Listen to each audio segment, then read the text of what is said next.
There's a glow that's burning in the night. I can see it on the other side. Are we dancing into paradise on your streets of gold? On your streets of gold, there's a love that's waiting to ignite. I can feel it burning deep inside. Are we dancing into paradise on your streets of gold? On your streets of gold. Hallelujah. Hear the choir singing. Hear the church bells ringing. Walk the streets made of gold. Like a river flowing in my soul. Like a river flowing in my soul. Like a river flowing in my soul. Shine a light of good for all to see, full of hope and love and melody. We're all dancers waiting to be free on your streets of gold. On your streets of gold. Hear the choir singing. Hear the church bells ringing. Walk the streets made of gold. Like a river flowing in my soul.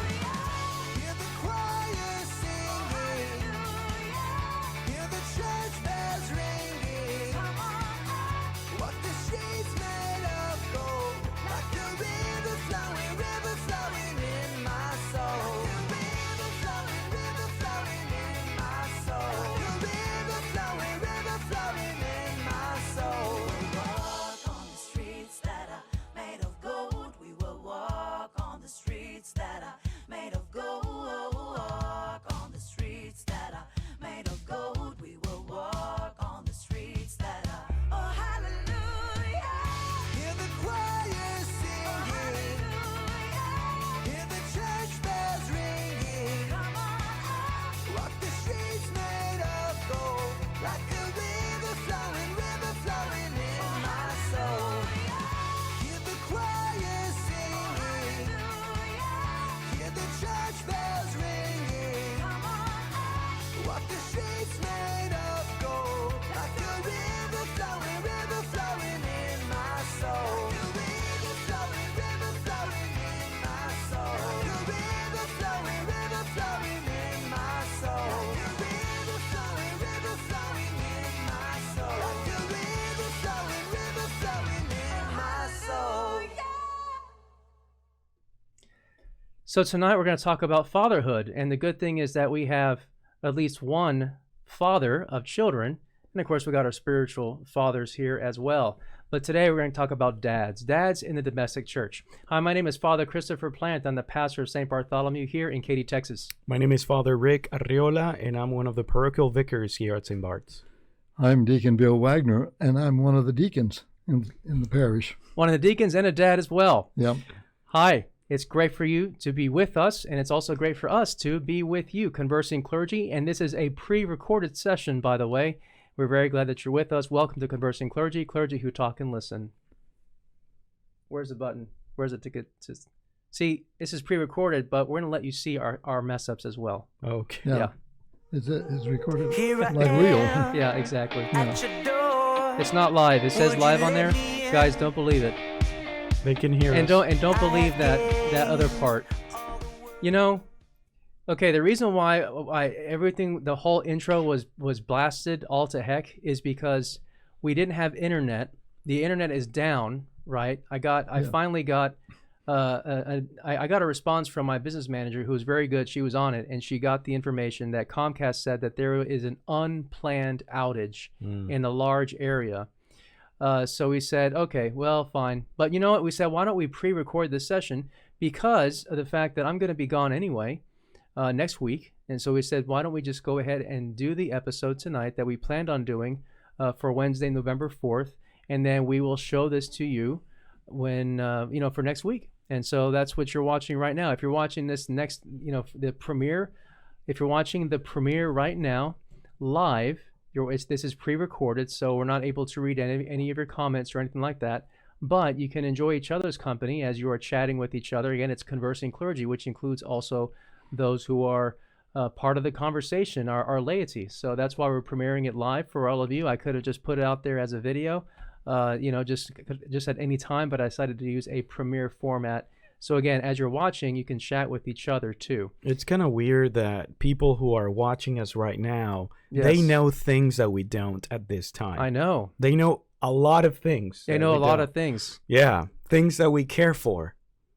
He's referring to the election fiasco. The big fiasco. Or maybe not, right? Because it could go all the way till December. Who knows? Well, Who knows? yeah, we just got to pray for the Supreme Court for wisdom when it does hit that point. Yeah. So anyway, but I mean, the good news is that I don't know what the good news is actually. The good news is that election day is over. Right. The good news is there's nothing we can do about it. The good news is that Jesus is Lord. That's Right. it. Those are the good news.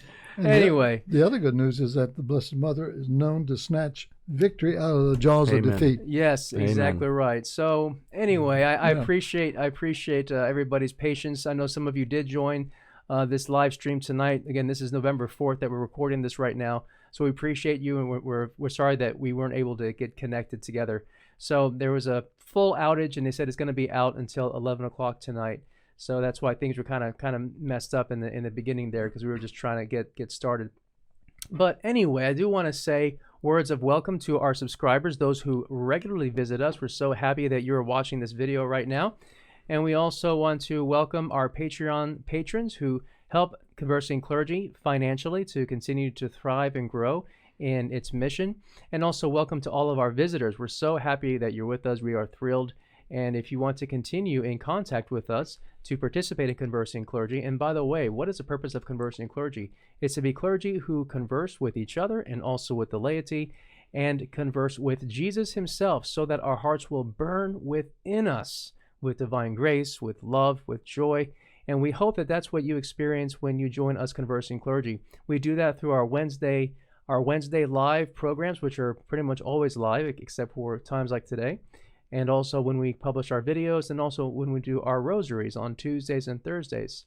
If you are interested in this kind of content, please feel free to hit the Facebook like and follow.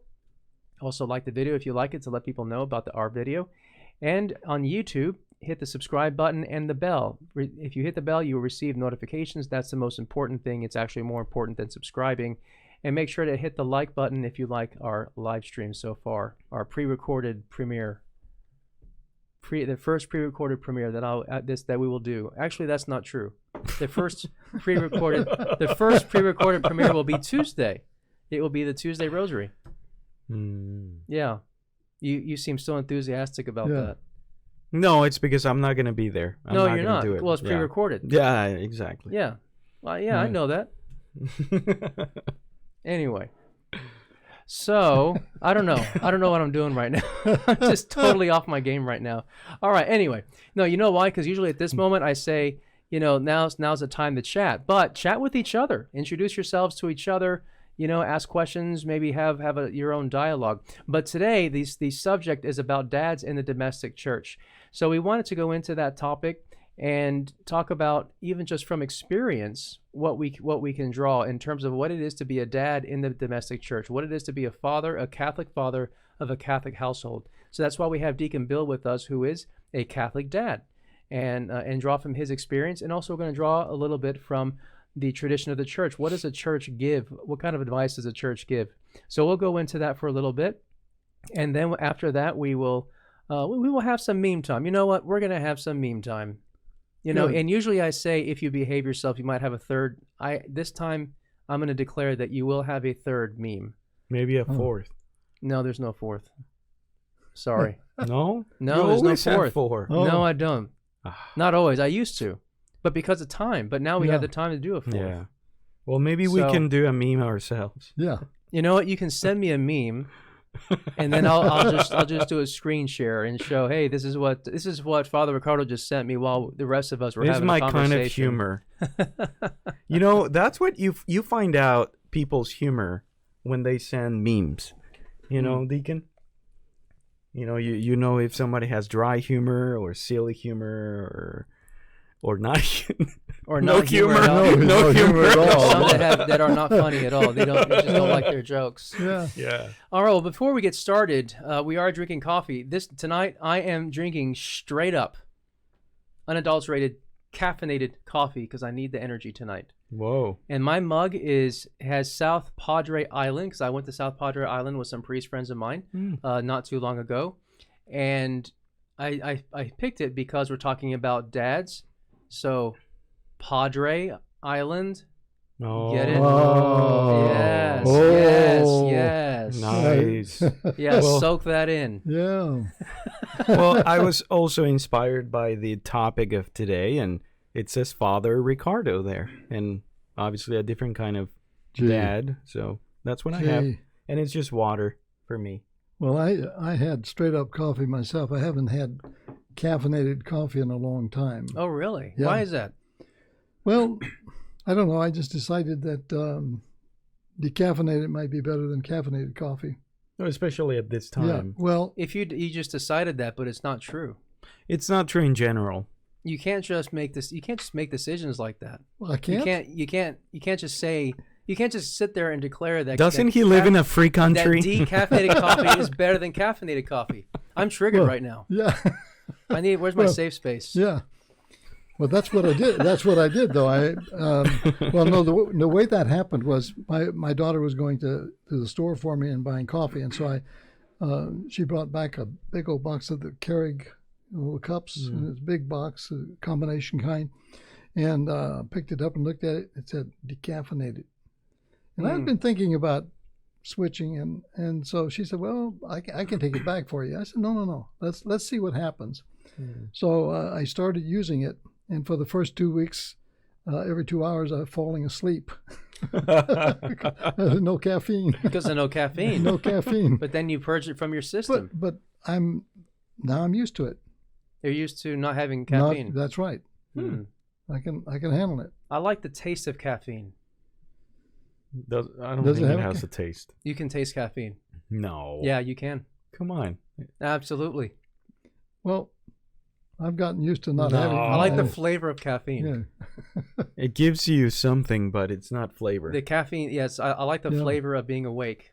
It's delicious, being awake. That's what I need. Gee. Let that sink in. All right, let's go ahead and get This into the conversation. This is really Oh man, this is actually what Conversing Clergy is all about, man. Is randomness and goodness all at once. So, all right. See, Deacon? I need to be in the middle of this kind of thing because Yeah. I'm too solemn and I don't think so. low key and stuff like that. Yeah, you don't think so? Huh? No, I don't think so. Do you Okay. think so, Father Ricardo? Let's say that I've seen you in different contexts. Oh man, we haven't been recording this whole time. Yeah. Oh, I'm kidding. Oh, Okay. goodness. Cheers. With an Salud. with- That's not even coffee. I'm not gonna say It's what just Father water. Ricardo- Yeah, sure. I just went I to the didn't- I didn't- gym. I went to the gym. I didn't know water looked like scotch. That's amazing. And smells like bourbon. No. Anyway, all right. So let's go ahead and get started. It's not I'm one of gonna- those nights. I'm not gonna sip right now because I want to save it, keep it going for the rest of the night. All right. So, I think just talking about the topic of dads in the domestic church. I think we can start first by just talking about men in the church, or just men in general. What is the role of a man in the world, and especially as it relates to women? I was reading this book. Oh my goodness, what was the name of it? It with Cardinal Sarah and Pope Benedict. The name, I've been reading it every day and I can't think of the title. The most recent one that Cardinal Sarah and Pope Benedict did. From the heart or something heart. From the Something heart. Yes. from. Nobody can No, remember. thank you. Well, and obviously it's because we're under pressure. Yeah. Oh yeah. Well, From the depths of our hearts. From the depths of our hearts. That's it. Yeah. I've only been reading it Yeah. every day, but anyway. So I got over to the question. It was a question of priestly celibacy, and so Cardinal Sarah's talking about it, and he goes into the identity of man and woman, of male and female, and how they are complementary. And he said that there really are, they have different roles, like that we just have to recognize that. And he said that the push for women deacons, the push for female priesthood, all of these things are guided by the distorted feminism that has dominated or is beginning to dominate our culture and the decisions that we make in the church as well as in the world. And the point that he makes is that, again, going back to the fact that they are different. Of course, that God created male and female, he created them, that they were meant to be a complementarity. But he also says that we can look at the differences between man and woman not as one being above the other, but rather to understand those roles appropriately as a partnership. And he says that also, and this is something that's really important, and I'm going to continue to repeat this, that when we're talking about the characteristics between men and women, because human persons, we all carry these same characteristics, both men and women. So women have masculine characteristics, and vice versa. So so for example, I mean, just talking about the physique, so men lift weights and they get bigger muscles. Well, women can do the same thing. But that's a typically masculine characteristic to body build.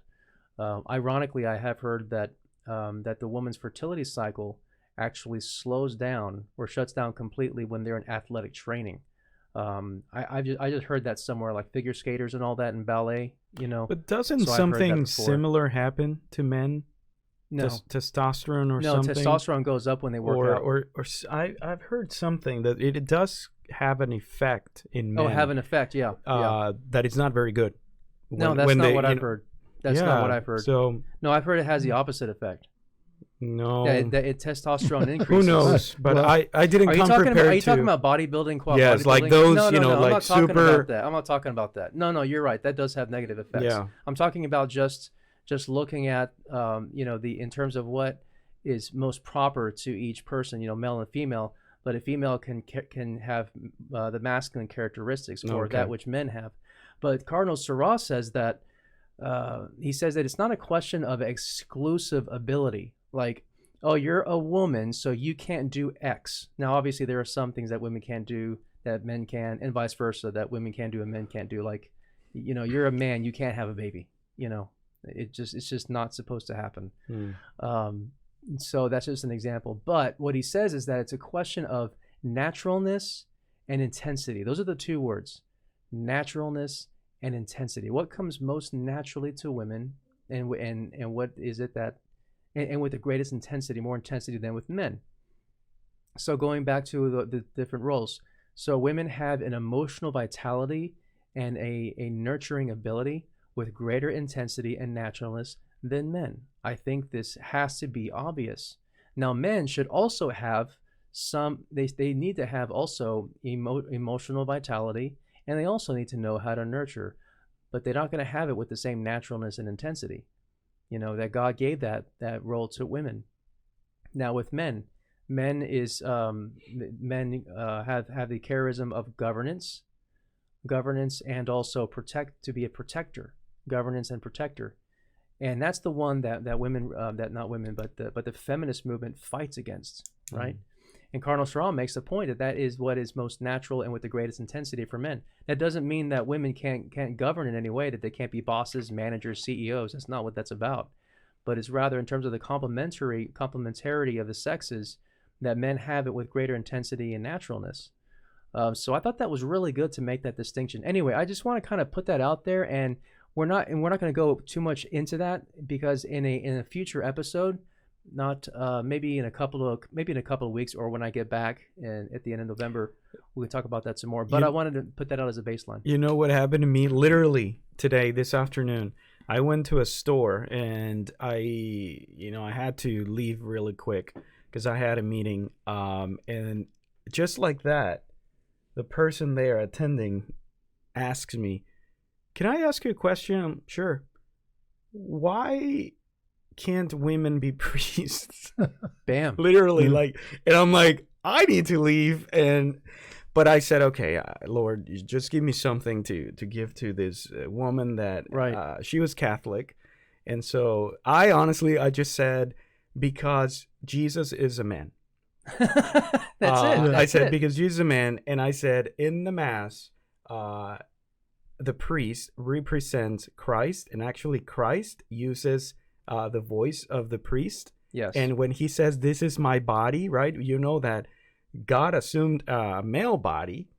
And so I said, don't you think it would be kind of weird if a woman would say the words of consecration and say, "This is my body"? There would be a disconnect. And she laughed so hard and was like, "Thank you. I think I got it." Wow. And I'm like, "Okay, see ya." That's awesome. Yeah. So it's not about, lack of dignity or anything. Absolutely. Yeah. But there are different roles. Yeah, for sure. Yeah. Did you want to say a little bit more, Father Ricardo? I know we had a conversation about St. Joseph and the fatherhood. I don't know if you wanted to chime in on that. Do you want me to start this? What, the consecration? Yeah, with the consecration. Oh, no, I was thinking... What I have prepared for the consecration of St. Joseph? Oh, yeah, you want to talk about it? Yeah. Yeah, please. Yeah, I can please. do that. Mm-hmm. So, I should have brought the book. I completely forgot. But anyway, the book, it's called Consecration to St. Joseph by Father Calloway. And this came to my hands by Patty from the Little Flower. She found out because I preached, I think it was a weekday mass about the role of fathers, and that there was a book coming up. And I really got excited about that. Obviously, me being a priest, a spiritual father, it's very interesting. But also because I see the need in families where, in many situations, the wife really, they have a hard time having the male role or the male figure present. Sometimes there are broken families and dad is in jail or not there at all. In other circumstances, the father is there, but quote unquote there, but not really there. They're just like somebody who provides food, the breadwinner. And so and because of my pastoral work, with families, I thought that this was going to be very much needed. And, I sometimes the Lord gives me a lot of creativity, and I'm like, right away, I'm like, well, why don't we have like group of men, to consecrate to St. Joseph? Right. And then the men's conference came to my mind. I proposed it. This is all before COVID. And we were going to have this men's conference, and it was going to be really, really good. And I think, maybe we can start thinking about yes, I remember that ways I was excited. That was going to be a great conference. We have tremendous, and it will be. Yeah. And you have Bishop Lopes, Bishop Lopes, many great priests. Yeah. But anyway, so Father Calloway was asked in an interview about this consecration, and so he was asked, why the consecration to St. Joseph? And so he says, well, because to be consecrated with St. Joseph, it means that you acknowledge that he is your spiritual father and that you want to be like him. You want to be like St. Joseph. And to show that you really want to be like him and that you are really adopting him as your father, you entrust yourself entirely into his paternal care, so that he can help you to acquire his virtues. And something, that made me really, really go into this is just a thought experiment. He was the foster father of Jesus. He took care of his family. Can you imagine taking care of holy people? I mean, God in the flesh. Yes. And our Blessed Mother who was sinless. And yet he had the role of protector. Now, right. If he was able to do that, right, to his small family, now that he's in heaven, wouldn't he do that for the whole church? Which, the family of God. So this is awesome. a beautiful point. Is he not the universal patron of the church? He is. Yeah. And also he's called terror of demons because of his great chastity. Yeah. So, a lot of men, for example, they struggle with porn. They struggle with all the sins of the flesh. And you need St. Joseph. You need his virtues. He is the king of chastity. And so this is really, really good. I have other things to say, not related to St. Joseph, but I can talk about those later. Yeah, maybe later because Yeah. we want to get to Deacon Bill as well, just to draw from your experience. But I do want to say that that it's very profound to think about Saint Joseph as the protector of the Holy Family that is the Church, because he was the protector of the Holy Family that is the Holy Family. So yeah. And something to think about is obviously, if you compare Saint Joseph, the Blessed Mother, Jesus, God in the flesh, he was not the holiest. He was not Exactly. the holiest in the family. No, he was the wasn't. least holiest, and yet Right. he was called to be the protector. And Yeah. he was the one that was affected by original sin, the Blessed Mother. and Exactly. Jesus Right, were exactly. not. Yeah. So this Exactly. should, give all you dads a lot of encouragement, because you may not be the most holy in your family, and yet you are called to lead. You're still called to be the spiritual leader of your family. Yeah, and if anybody ever complains to you, like maybe your wife or your kids, and they say, "Why can't you be more like Saint Joseph?" You can always say, "Why can't you be more like the Holy Family?" Yes. I think it'll go well. Speaking of laughter, It's meme time, it's meme time. Gather all your friends, it's meme time. It's meme time, it's meme time. The only cure for sadness. It's meme time, it's meme time. Gather all your friends, it's meme time. all right. So we have here. This is from Suzanne Perez, and it's, "If you want to view paradise, simply die in the state of grace."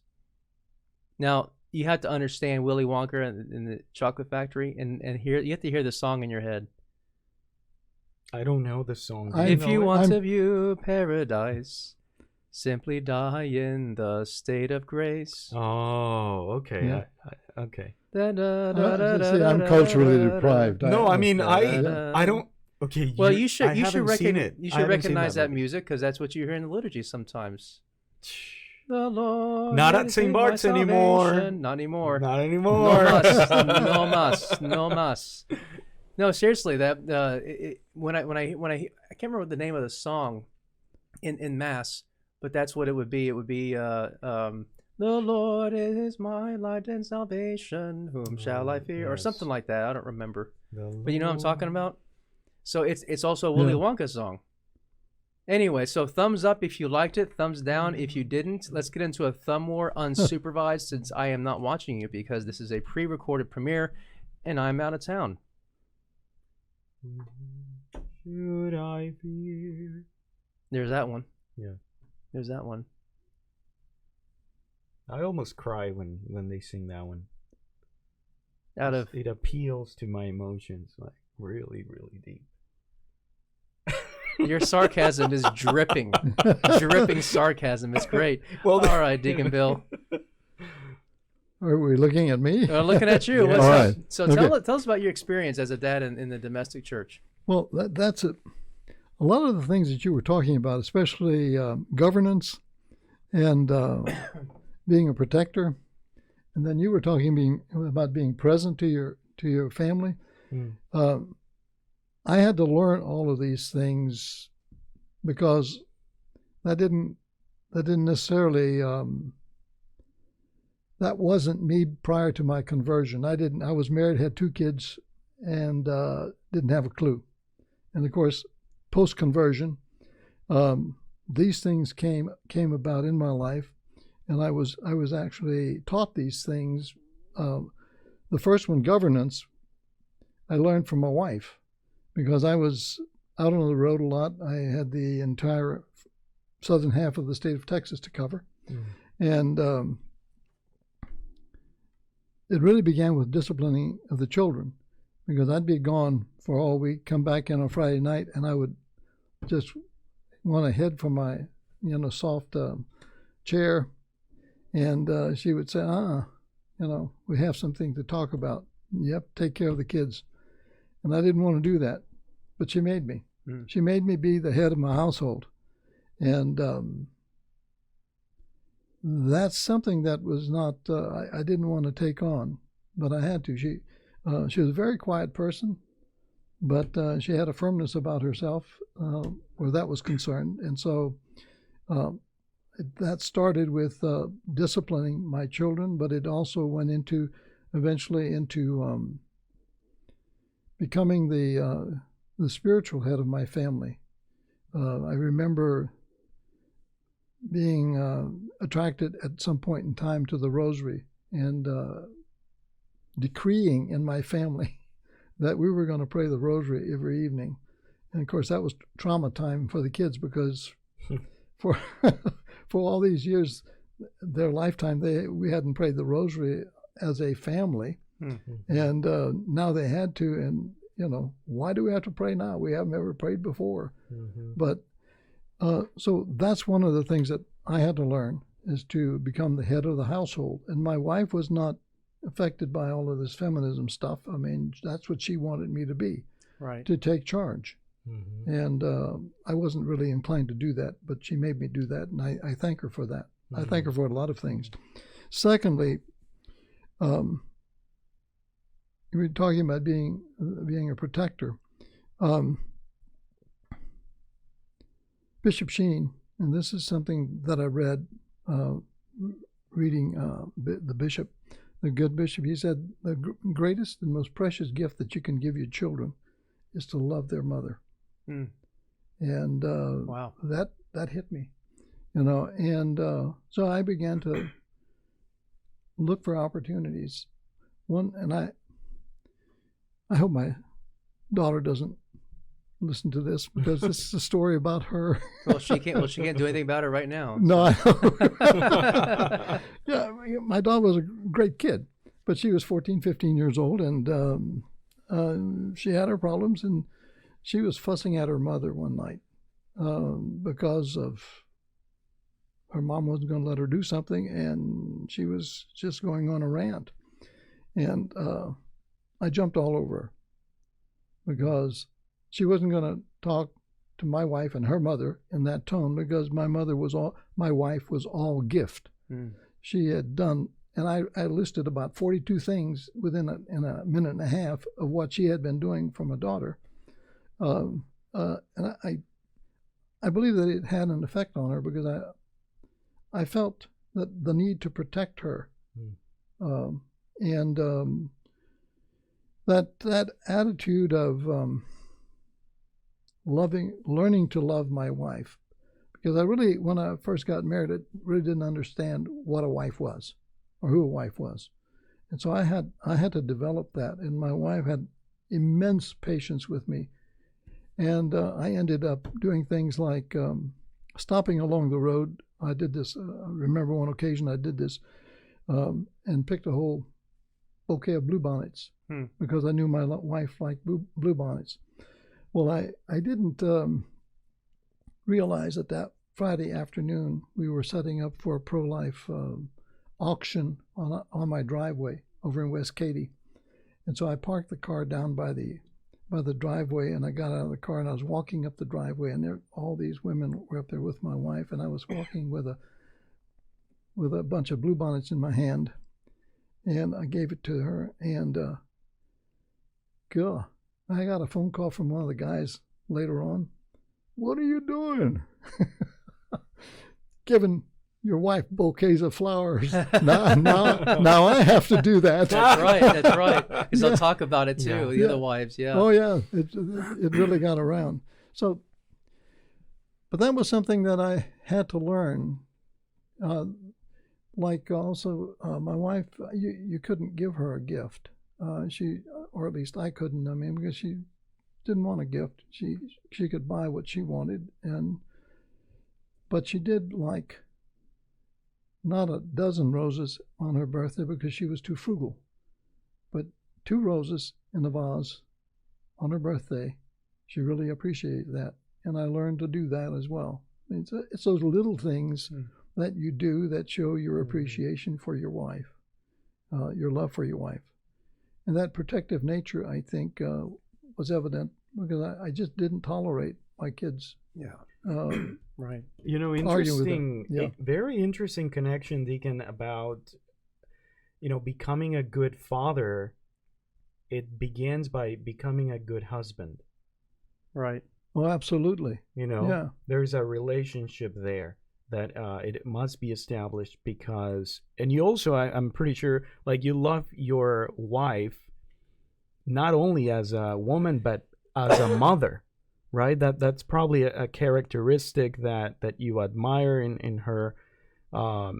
Sadly, I've met some matrimonies that as soon as the wife became a mother, there was kind of like distancing of the husband from her. It almost seems like his love never matured to admire his wife now in the role as a mother. He was in competition with her, with his kids. I've heard of that. Right. Yeah. No, I never felt that way. Yeah. That can happen. Yeah. But I was guided. I was really guided in my development as a husband and a father, because I really didn't have.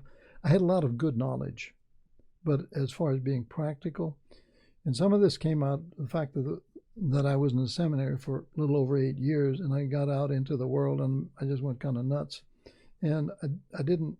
You were touching on this a while ago when you were talking about how you relate as a man to a woman. Yes. And I didn't really have a good understanding of that relationship, that kids growing up in high school and later on, they're interacting with girls and they're developing relationships. Right. I never had that opportunity in the seminary. I was sort of isolated. So I had a sort of a mistaken image of what a woman was. And so I had to learn all of that after I got married. You know what I'm getting out of this from your experience is that the role of a dad in the domestic church, part of his role is to learn from his wife, to learn and to be open to that learning, to grow, and to learn to love his wife, right, and to allow her to form him. And that's what I'm also hearing there. I mean, my wife did form me. Yeah. My wife did form me. Because they say there's that saying, if behind every good man is a good woman. Yeah. I mean, there's something about that, and that very definitely. I kind of look at it in a negative way with Adam and Eve, like Eve was created to be the helpmate of the man, right?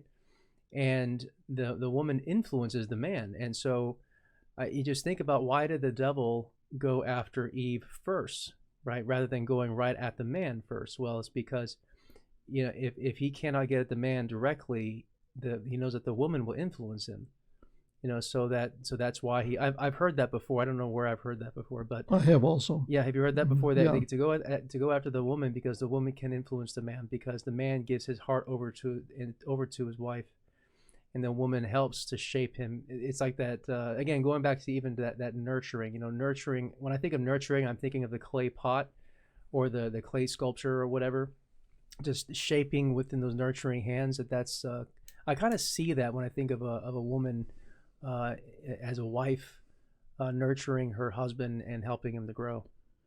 There's a whole different, men nurture and women nurture, but there's a big difference between the way we do it. Yeah, the intensity and naturalness. Going back to Sarah, the intensity and the naturalness. I can just, when you're talking about this, I can see my wife, the way she handled our children, and the way I felt when the children were with her. Yeah, because there was just a different kind of feeling. Yes.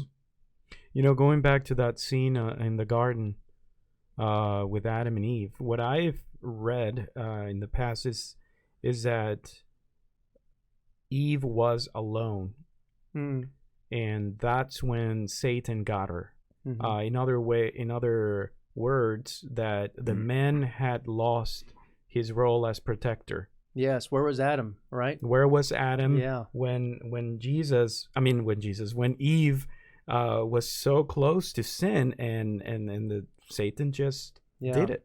Because the role of protector was not there. Yeah. So it's pretty intense. It's really interesting to think about that. Where was Adam at that time? And and also I think the other reason why the serpent acted the way he did, beginning first with woman, was to corrupt God's order, right? So to reverse to do the opposite of what God did. God created Adam, and out of his side created Eve, and so the devil to reverse that, or attempt to, right, as a mockery, begins through Eve to give birth to sin in Adam. You know, so it's like, anyway, I don't want to get too negative about it, but I'm thinking about, again, I think it just highlights though the beauty of the role of the woman and how she relates to her husband in the domestic church. You know, I think we can draw maybe a virtue that is very manly. And I mean, again, obviously virtues are universal, and men and women we're all called, right, for the path of virtue. But I think for fathers, humility.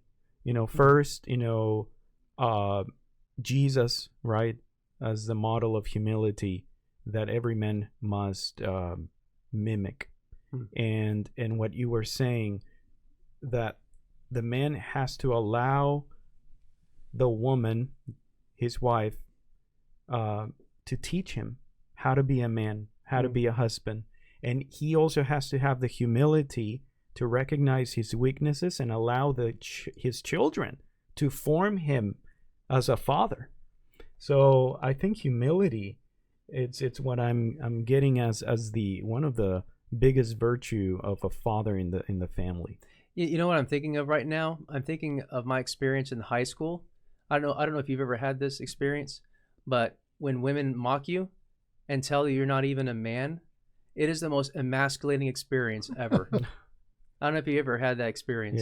Yeah. I was like, oh, come on, you're not even a man. And you're just like, what? Right. Don't tell me that. I am a man. Yeah. And then she tells you what you need to do to prove your manhood. And it's like, I will do it, you know, whatever. It's like, you know, take this. I remember I made a dumb mistake. You know, it was racing was what it was. She wanted to race me in a car, in her car and mine. You know, now I'm going to go to confession. No, this is my. I already confessed it, but this is my second confession. You know, just in front of you know, maybe 1,000 people watching this video right now. But I again, I'm using the negative way of highlighting the positive. I see it. But yeah, the place of like you're talking about, and also be bold, right? I mean, fathers have to be bold, to correct their children and right. Exactly. It's difficult because you get resistance, and and the father is known as a disciplinarian. You know, right? Like you were talking about when you stood up for your wife, but also as a way of forming your daughter, right? And letting her know, hey, you know, respect. And they say that's the other thing that's very natural, and the naturalness and the intensity is helping to establish boundaries. I have heard before, it was maybe a documentary on babies and how they perceive their mothers and their fathers, and that babies don't really make a distinction between their mother and themselves in their earliest stages of development. They see them basically just as one. But the father, when they see their father, I guess sometime at the moment of their birth, you know, they would see basically there's such a thing as another person. Besides, that's not me and not mommy. I've read also that it's the mother that has to teach the child who the father is, because the child knows the heartbeat, the sound of the mother. He knows everything, or he or she knows everything about the mother, and feels like one. But who's that other guy? Yeah. Yes. It's really fascinating. So, but they said the reason. So they say because of that reason, because of that reality. That the father represents the third or the other, he also has the role of primarily of establishing boundaries and learning how to be in society. Kind of this is how you behave out in society. Now, of course, women do that, but we're talking about the intensity and naturalness here. You know, establishing boundaries. I mean, how often do you hear if kids aren't behaving in the household? And they're not listening to the mother, and they say wait, or if something's really egregious, they say wait till your father gets home. See, that's what my wife would do during the week while I was out on the road, coming back Friday night. That was when Daddy came home, and that's then. And she actually backed that up by making me do the discipline at that point in time. Right. And I was really not inclined to do it. I didn't want to. After being gone all week, I didn't want to have to fight with the kids. Right, right. Oh yeah, exactly. Yeah. So no, I remember when my mother told me that. Wait till your father gets home. I was like, yeah, I better, Yeah. I better straighten up here. Yeah. This is not going to go well for me. And I mean, obviously that can take another turn that we never want to take, right? And that is teaching with fear, Yeah. because that is never good. I mean, fear of the Lord, we understand it differently than really Right. having terror, and Yeah, I of mean, course. it's more like, okay, here's the authority of this house, that he also cares so much for you, and Yeah. look what you're doing, right? Sure. But what I'm really hearing is that wives really help the men Oh, to be absolutely. good fathers, Yeah. Mhm. and that's very interesting. Yeah, it's good. It's a good take on it. What would you say in terms of the role of a father in leading the children in prayer? Like I've heard of the spiritual fatherhood, and I've been listening to different videos about that, and I know it sounds funny to say listen, but I play a video in the background, so I listen to the different videos about that and different priests that talk about the spiritual fatherhood of a dad in the domestic church. Well, I can speak from my own experience with my dad, and my mom was the one who taught me the words of the Hail Mary, the Our Father, all of that, to make the sign of the cross. In Hispanics we do this. Yeah, right. Yeah. I And got we it. kids, I mean, Yeah. Yeah. so it was my mom who taught me the words and all of that. But my dad's example was the one who made me pray. The fact that he was present, the fact that I would wake up and I would see him in the corner and see him devoted to Jesus and our Blessed Mother. That is also the role of the father, right? To be this model of prayer, and that's how he leads sometimes, the father. I don't know, you were going to say something. No, I was just thinking about that in the household, because I did take a lead in our spiritual development in the family, and of course, it came at a time when the kids were a little bit older. This should have started when the kids were very young, so it becomes a very natural thing. My brother and I basically learned about the rosary and were impacted. Well, we always knew about the rosary, but we had an impact in our lives about the same time. But he's 10 years younger than I, and so his youngster was a lot younger than my kids, and he had no problem developing the habit of praying in the family. Right. Whereas I had all kinds of resistance because I hadn't done my job when my kids were little, so it was more difficult. But I think that's extremely important that you play an active role in the development of your children's spiritual life. Amen. Yeah. And I mean, I'm not a father with a wife and kids, but I can kind of put myself in those shoes, and I could be discouraged easily, like doing all of that and seeing my kids not following me, right? And I think You'd be pretty pathetic. well, it's like I'm doing all this, and they're not really, they're not taking me as their model. They're taking somebody else, which is Yeah, not that's a good that's role gotta be model. hard. That's gotta be real hard. That's gonna be All those really, influences. really hard. Speaking of pathetic, though, I got to interrupt.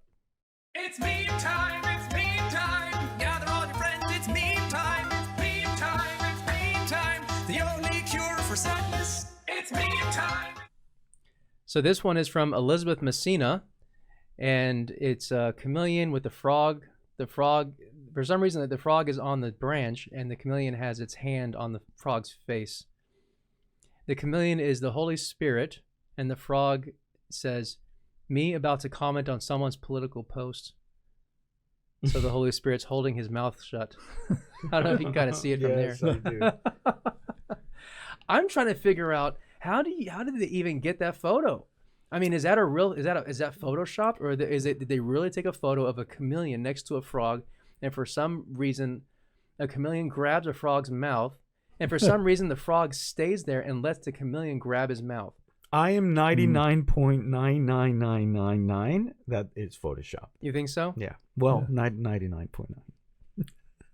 I don't know, man. It's pretty. It looks pretty natural, good. huh? It's pretty good. All right, Yeah. thumbs up if you like it. Thumbs down if you didn't. Let's get a thumb war going on Conversing Clergy, unsupervised, because this whole thing is pre-recorded.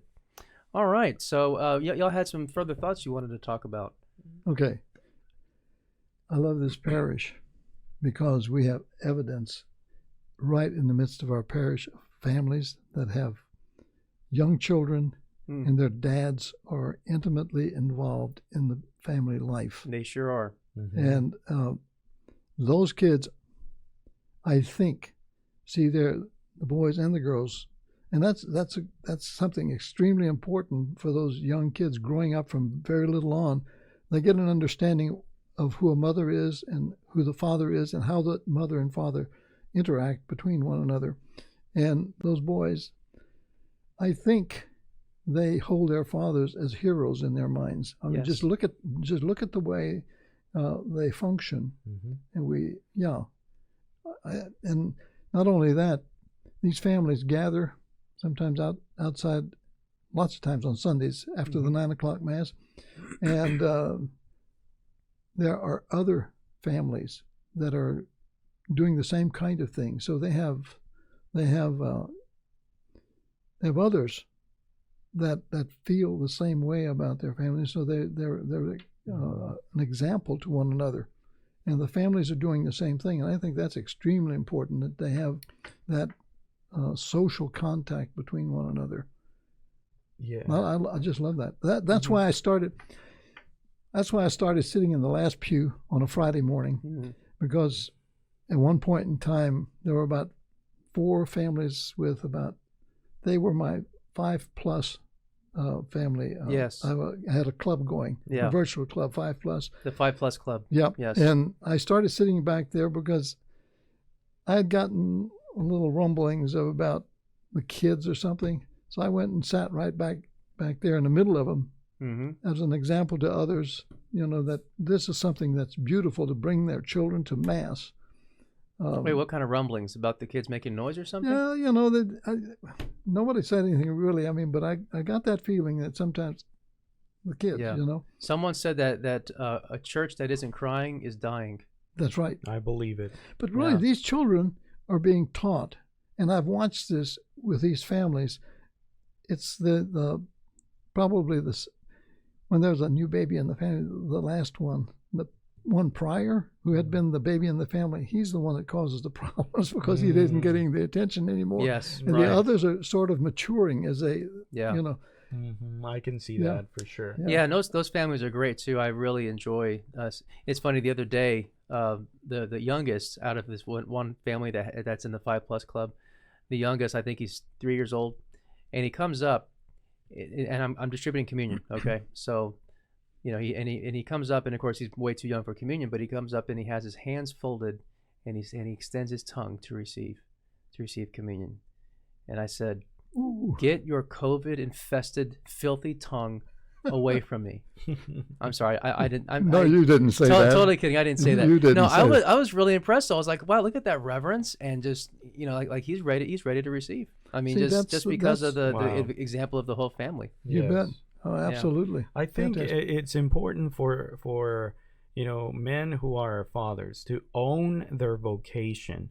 I think sometimes they are fathers, they have certain fears, they probably I don't know, they grew up in a household that they had a terrible father as a model, and they're just afraid that they will repeat it, and so they haven't actually owned that they are fathers, that is how Jesus has called them to work for their salvation, like St. Paul says, right? Exactly. With fear and trembling. Exactly. And so there's a question that I think every man, every father should make to himself: is my work, meaning his job, because sometimes the job becomes the priority, not his vocation as a father, but whatever they do, is my work serving my family, or is my family serving my work? Amen.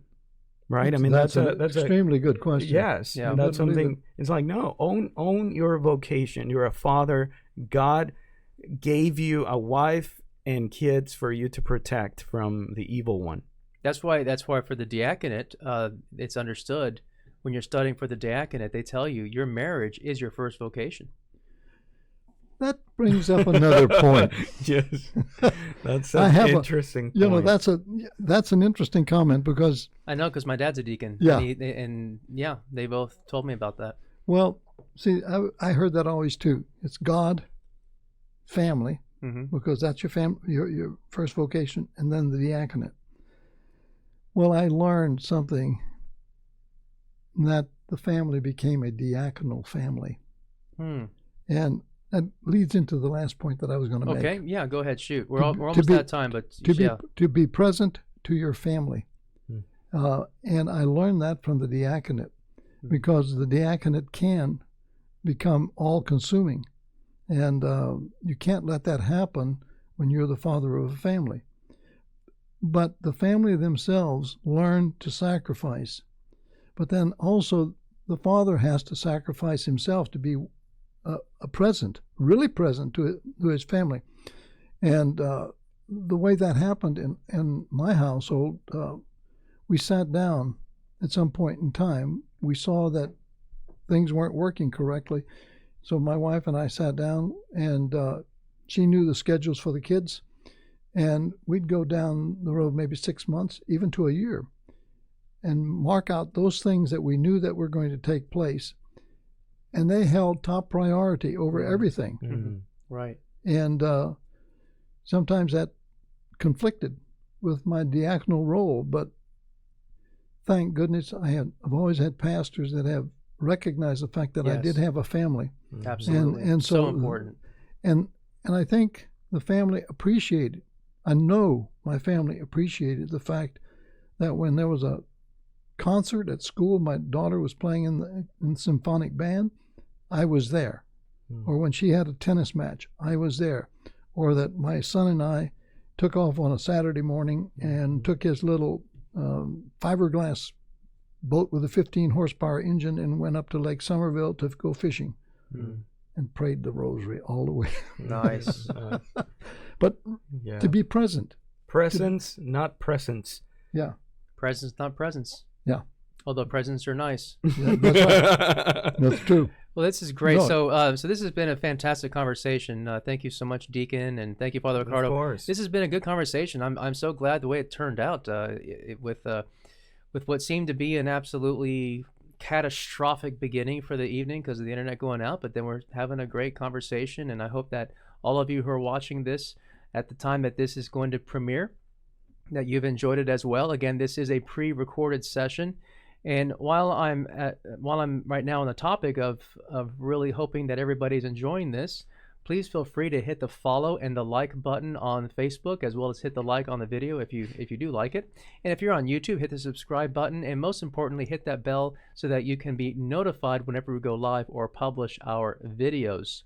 We've been talking about dads in the domestic church, but we also like to feature pictures of the domestic church from our various families or people that doesn't have to be families, it could be just individuals that watch Conversing Clergy and send me their pictures. So we're going to check that out now. At some point, I want to get you guys copies of these. All right, so this is a pen or pencil sketch.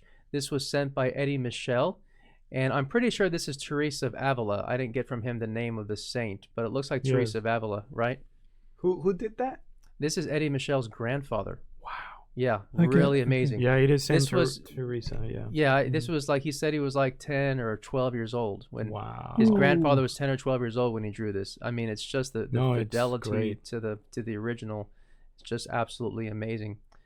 She's So- one of my favorite saints, women saints. Yeah, so she's amazing. Yeah. Yours too? No, Santa Teresa de Jesus No, de los Andes. The little. go. Yeah, oh, that's the right. other one from. Yeah. That's okay. right, the other one. Yeah, yeah. Yeah. So, and this one was sent. This is from the Troxlers. So this is just them sitting down having a conversation while watching Conversing Clergy. So they had their own conversation, and then they are That's watching us awesome. converse. So pretty cool. Hmm. Yeah. So there it is. Thank you so much for sending your different pictures. And if you want to send pictures of the domestic church to us, you can send it to, wait for it, info@conversingclergy.com. If you listened in another episode, I've said a couple of episodes ago. Father, I we sent mine to obtained- cmeyer. Did you really? Yes. Well, that's why I didn't get it. See, that can Yeah. happen to you too. Yeah, so we're Yeah. not sending. So we're not doing any more cmeyer@sc-bart.org. That not only is that has been the post-mortem email that we have been using, but now we've decided to go ahead and bury it. So if you want to send me a picture of the domestic church, don't send it to cmeyer. Send it to info@conversingclergy.com, because I finally was able to obtain conversingclergy.com. So we have that domain. Thanks be to God, because of the generosity of our Patreon patrons, we were able to get it. And now we just need to develop the website. Again, our Patreon patrons are going to help us with their generosity to develop that website. Somebody told me So, that. What happened? No, I'm not gonna say it. Sorry. All right. I'm not editing anything. So if you're not going to say this live, then don't say it at all. So anyway, so the Patreon patrons, I want to say many thanks to them. So I want to recognize our top contributors, our active interlocutors. So I'll just like to mention their names: Mary Mesquite, Robert Sesheri, Alcida Chasen. Did I say it right? Shashery. That's what I said, Shashery. It's not Sesheri, it's Shashery. Shashery. Eventually, I'm gonna get it right. Robert Shashery. But Yeah, I just got the accent wrong. I asked him. I actually asked him, you know. Yeah. Yeah. Shashery. He Yes. called me one day and we were talking, and Shashery. Shashery. Robert Shashery. So he's going to become the most well-known Patreon patron for the Conversing Clergy Yeah. channel. So Alcida Chasen, Karen Kubos, Michael De Nicola, Lori Nelson, Suzanne Perez, and Ulises Ocio. So thank you so much to all of you for your generosity. Did you say Kubis? Kubos. Kubos, not Kubis. Wait, who's Kubo? Karen Kubos. How do you Or is it Kubos? how do you spell that? Kubos. Back home, it's Kubash. Kubosh? Yeah. Karen Kubosh. Kubash. Well, probably. That's probably. Czech. That's a yeah. Probably because we have a bunch of Czechs and Germans in the area. That's right. So Yeah, she's probably. I was using the more Spanish pronunciation. yeah, Kubos. Kubos. Kubos. Kubash. Kubos. Kubosh. Karen Kubosh. You know what, folks? Send it if you're watching this. You're a Patreon patron on that list. Maybe just send an email, info@conversingclergy.com, and try to write out phonetically how your name is pronounced. Just I send might an get it audio right. file with Well, your see, phone. Just do that. There was a family I knew well in Schulenburg. Their Oh, name was okay. Kubash. Oh, okay. Okay. In fact, their dad was a barber. Well, there you Many go. years. Yeah. There you go. So if you would like to become a Patreon patron, you can look at the link below on YouTube or above on Facebook. It is patreon.com/conversingclergy, and feel free to join in the mission to help Conversing Clergy advance in the mission. All right, and we do have another Conversing Clergy coming up next. So right now we're looking at this is today, but today is actually next week. Correct. So the week after, and I'm going to show you I'm going to show you the thumbnail, but the date is not correct. So it's not going to be November 11th. It's going to be whatever comes after November 11th, because right now is the November 11th Correct. video. Yep. Or I can show this the next week. How about that? We'll do this. This is all live. I am not going to change anything. You get to see all the mistakes we're making right now. What if I were to show this on November 11th? This other one, because we're doing it on what makes a just war. So that's going to be the Conversing Clergy episode pre-recorded. So we'll just do that. We'll show this next one that you're seeing is actually before the one that we're showing. Or maybe that's not going to work. No, that's going to be kind of confusing. Okay, guys, you know what? Forget the whole thing. Forget the whole thing, because by the time you see this, you know what? Just forget this whole part. I want you to erase the past 1 minute of what we just said, and just forget the whole thing. See, this is weird. This is so weird, because tonight we were planning on it being live and doing it pre-recorded. doing TV, it's kind of hard after all. You know, It because is. they do pre-recordings all the time. They do And pre-recordings. they need to pretend Yeah. is whatever date they Which are. I think we're doing a pretty good job though right now. Yeah. I mean, pretending that we're live. Yeah.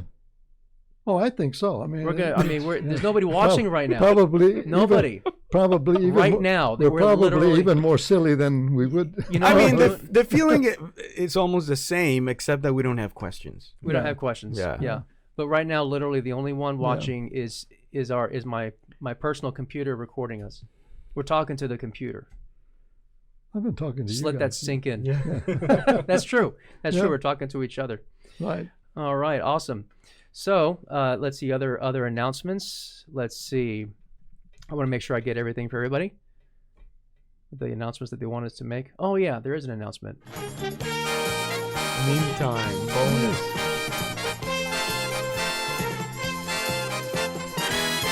Whoa, a bonus. I didn't see that coming.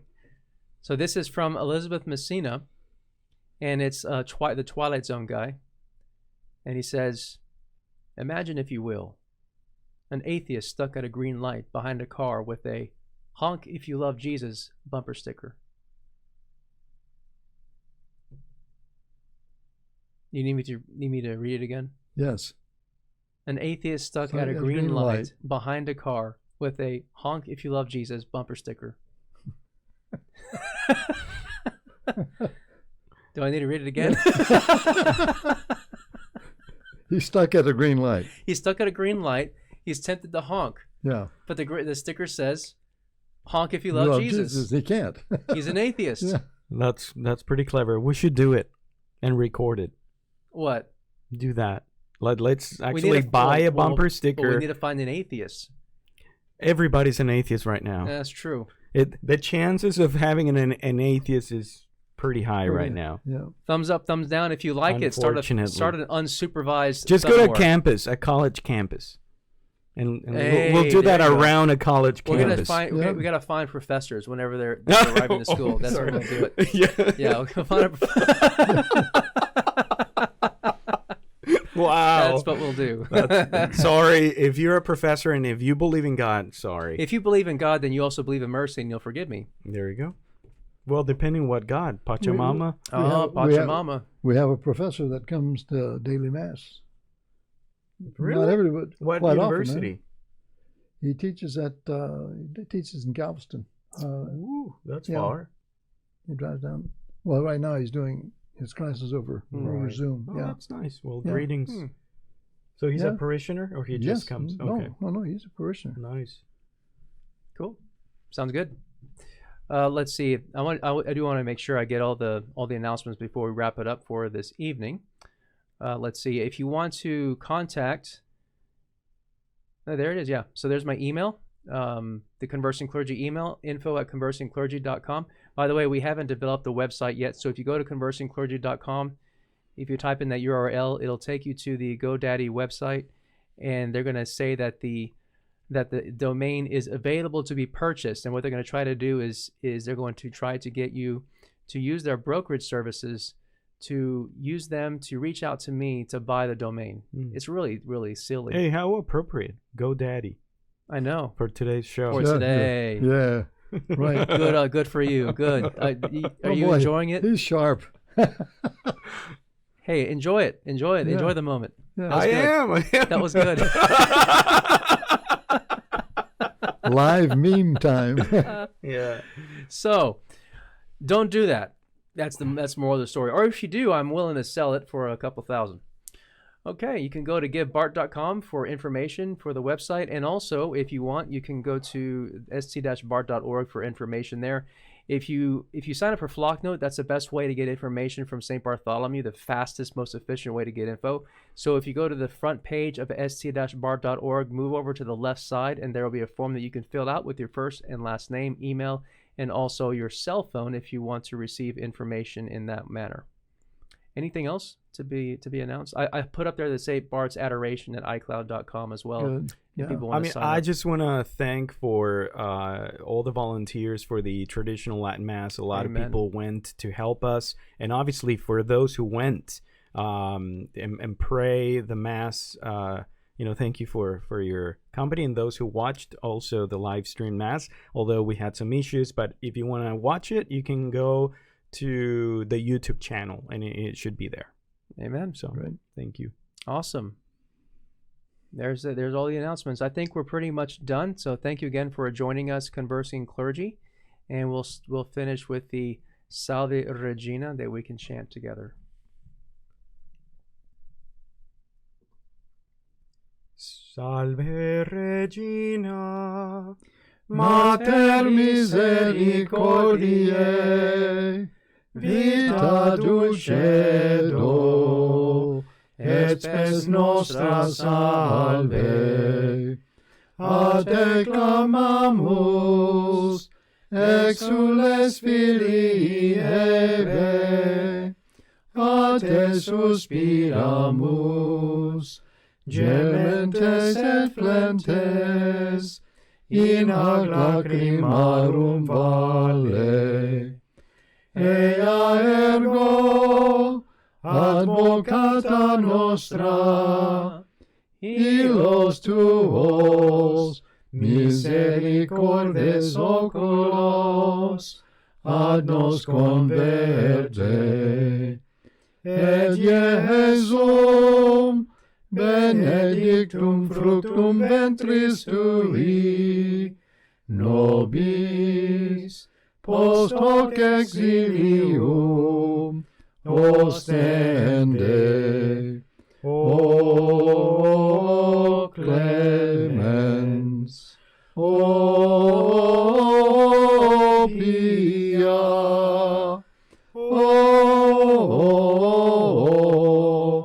O dulcis Virgo Maria. You want to do the blessing? Yes. The Lord be with you. And with your spirit. May Almighty God bless you, the Father, and the Son, and the Holy Spirit. Amen. Amen. My name is Father Christopher Plant. I'm the pastor of St. Bartholomew here in Katy, Texas. My name is Father Rick Arriola, and I'm one of the parochial vicars. And I'm Deacon Bill Wagner, the oldest deacon in the parish. Awesome. Thank you for joining this pre-recorded session of Conversing Clergy, clergy who talk and listen. And remember, because he loved us first, we seek to do his will. Here I am at your door. Would you let me in? I have gained all the world, restless heart again. And I've been here before. How do you forgive? I just wanna feel you move closer. Would you make your move? It's your endless love. It's your endless love. It's your endless love that satisfies our soul.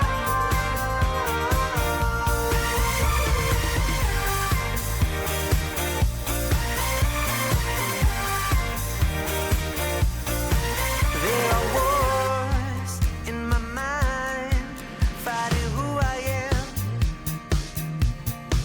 There are lies telling me I'm a worthless man. Would you speak to my heart? Let hope rise again.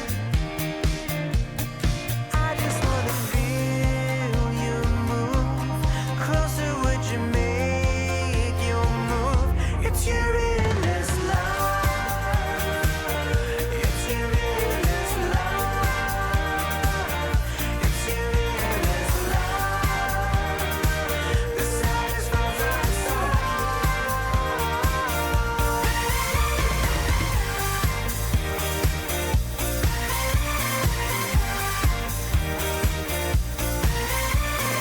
Love is the movement that puts us in motion to fly.